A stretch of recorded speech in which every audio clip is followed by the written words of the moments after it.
الحمد لله والصلاة والسلام على رسول الله وعلى آله وأصحابه ومن والاه. اما بعد، السلام عليكم ورحمة الله وبركاته.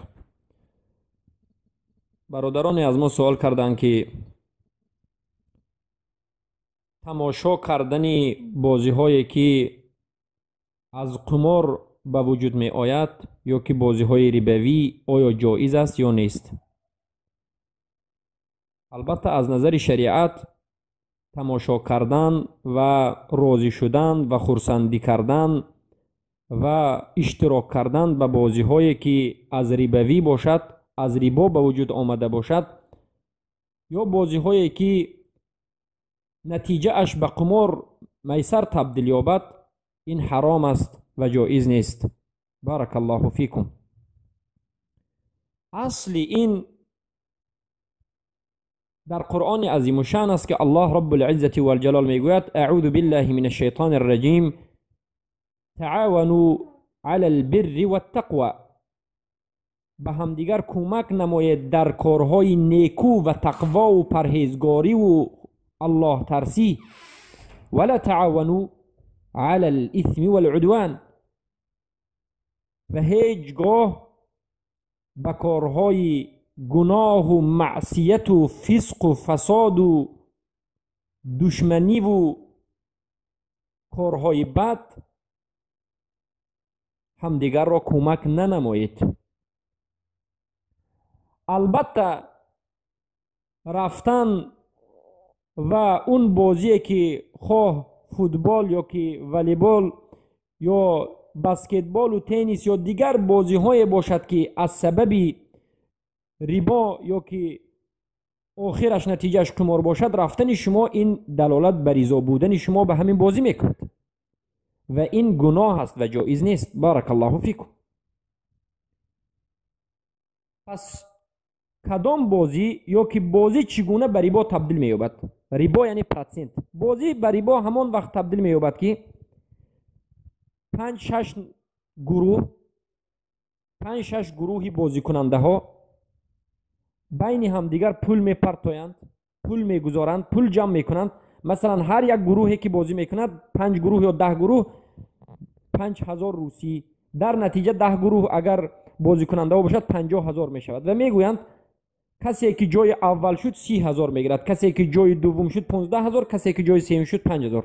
انا این از یک جهت پرسنت است، یعنی ربا است. از کدام جهت؟ چرا که شما در اولی بازی 5000 پول دادید، در آخری بازی وقتی که غلبه میکنید 50000 میگیرید. این پرسنت شد، پولی کمی دادهتان رو بسیار کرده گرفتید. حرام است. این نمود بازی 100% حرام است. اشتراک کردن والیبال بازان یا که فوتبال بازان یا که تمامی بازی کننده هایی که در این نمود بازی میکنند، اونها گناهی کبیره را انجام میدهند. گناهی کبیره انجام میدهند. این جایز نیست و این 100% به نص قرآن و سنت حرام است، چرا که ربا شده است. ربا به قرآن و سنت حرام است. الله رب العزة والجلال در قرآن عظیم و شان ربا را، پرسنت را 100% حرام کرده است. یا ایها الذین آمنوا لا تأکلوا الربا اضعافا مضاعفه فاتقوا الله. ای آنانی که ایمان آوردید، شما ربا مخورید، از ربا مخورید. پول داده اتون را، یک مبلغ داده اتون را دوباره به سبب این کارها زیاد کرده گرفتن، البته ربا الفضل، ربا النسیه نمودهای زیاد دارد که این حرام است و از الله بترسید. عملهای نیکو را انجام بدهید و از عملهای بد و ناپاک دور بشوید و از الله بترسید. و الله در دیگر جای آیت میگوید: فَإِن لَمْ تَنْتَهُوا فَأْذَنُوا بِحَرْبٍ مِّنَ اللَّهِ وَرَسُولِهِ. اگر پرسنت خوری را، اگر ربا خوری را، اگر معامله با ربا را ترک نکنید، اعلان جنگ به الله کرده اید. اعوذ بالله من ذلك. کی هست از بندگان که بتواند به الله اعلان جنگ بنماید؟ کیست آن کسی که میتواند به الله حی القیوم جبار اعلان جنگ بکند؟ هیچ کسی وجود ندارد فرعون اعلان جنگ کرد اما غرق شد و نابود شد. ابو جهل لعین اعلان جنگ کرد اما به قتل رسید و نابود شد و خوار و ذلیل گشت. و همه انسانی که اعلان جنگ میکند زود است یا دیر است اون انسان نابود خواهد شد، شکست خواهد خورد، خوار و ذلیل خواهد شد. پس این آیت این چنین دلالت به همون بازی هایی که از ریبا به وجود میاد به همون دلالت میکند. و این چنین دومین نمود این بازی که قمار است. از یک جهت گفتیم ریباست و از جهت دیگر قمار است. قمار از کدام جهت می شود؟ علما میگن میسر. پس کسی 5 گروهی بازی کننده 10 گروه بازی کننده از بین همدیگر پول گذارند، پول جمع کنند، باز گفتیم 50,000 روسی شد یا 500 سومان تاجیکی شد یا $1000 روسی شد، فرقی ندارد، یک پولی معین جمع شد. و بعد از این بازی شروع شد. هر کسی که غلبه میکند مکافات از آن اون است. این ریبا هست. این البته ریبا هست، 100% که ما بیان کردیم ریبا هست. و با وجود ریبا بودنش این همچنین قمار است. قمار است. و قمار و ریبا هر دویش از نظر قرآن و سنت 100% حرام بوده، حکمش گناه کبیره است. گناه کبیره چیست؟ هر کسی که پیش از مرگش توبه نکرده وفات کند به عذاب دردناک گرفتار می شود و الله کسی را خواهد می بخشد و اما مستحق عذاب است. این عقیده اهل سنت و جماعت است. البته صاحب این عمل کافر نمی شود، اما به نهایت گناه بزرگ است که به سبب این گناه بلای بزرگی به سرش می آید. چرا که هر بلا، هر مصیبت، هر اذیت، هر کمبودی، هر درد و رنجی که در این دنیا به بالای انسان می آید به تقدیر الله رب العزة والجلال و به حکمتش و به سبب گناهش می آید. و ما اصابکم من مصیبه الا بما کسبت ایدیکم. و هر آن مصیبتی که به سر شما می آید به سبب آن است که گناه را انجام میدید. بارک الله فیکم. پس تمام نمودی بازی فرقی ندارد که این بازی اسب دوانی هست، فرقی ندارد که این بازی تعلق به اسلام دارد، مسابقه های اسلامی هست، حتی حفظ بعضی از متنهای اسلامی باشد، حدیث باشد، چیزی نباشد، حفظ کننده ها از بینشون پول پرتویند جمع کنند، این هم به ریبا تبدیل می‌یابد. یا که بازی ورزشی به مانند والیبال، فوتبال، تنیس یا چیزهای دیگر، گوشتین، بربه و دیگر بازی ها باشد. یک قاعده هست: هر وقتا که بازیگران پول جمع کردند و کسی غلبه کند زیاد میگیرد، هم ریبا و هم قمار است و این به اجماع علمای اسلام حرام است و گناه کبیره است و هر کسی که این را تشکیل می نماید گناهش زیادتر و زیادتر خواهد بود.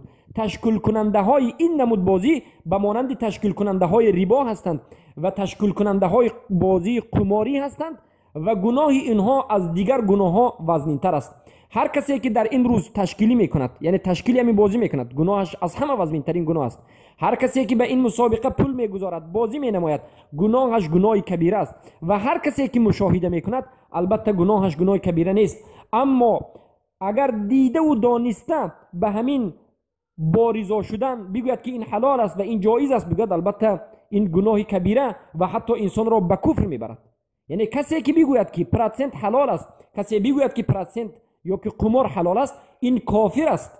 این کافر است و این کافر است. چرا که آیت قرآنی که قطعی و روشن آمده است رد کرده است. آیت های ریبا و آیت هایی که قمار در سوره مختلف آمده است. آیت سوره مائده آیت 91 دلالت به چی میکند؟ به حرام بودنی قمار میکند.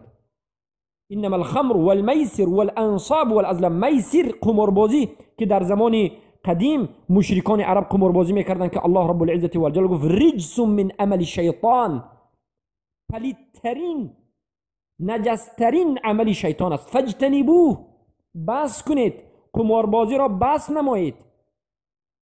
ریباخوری را بس نمایید. بارک الله فیکم.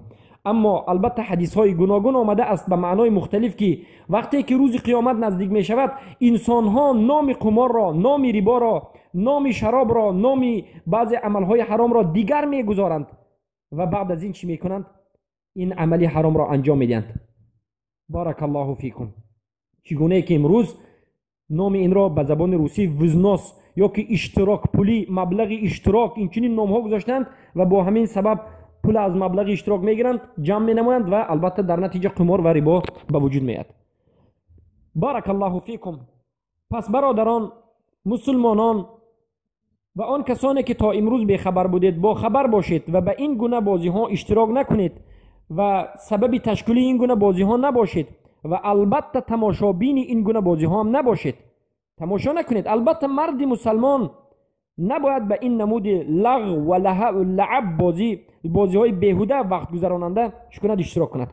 حکم مشاهدهش این است که هر کسی که این گونه بازی ها را مشاهده بکند و از نماز جماعت دور ماند، نماز جماعت را در جماعت خوانده نتواند یا نمازش را در وقتش نخواند، این بازی را مشاهده کردنش در این حالت برای این بنده حرام است.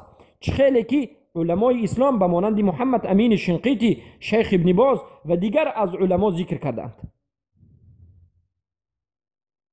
حکم اولش حرام است و این چنین هر انسانی که داند که همین بازی پرسنت دارد، داند که همین بازی قمار دارد و در همین حالت قمار به وجود آمده است، با وجود این برای با مشاهده همین بازی رود، مشاهده کند، خرسندی کند، رازگی بیان بکند، در این حالت گناه را انجام داده است، گناه بزرگ را انجام داده است و باید به سوی الله رب العزت و الجلال توبه بکند و وقتش در وقت گناه و در وقت حرام گذشته است.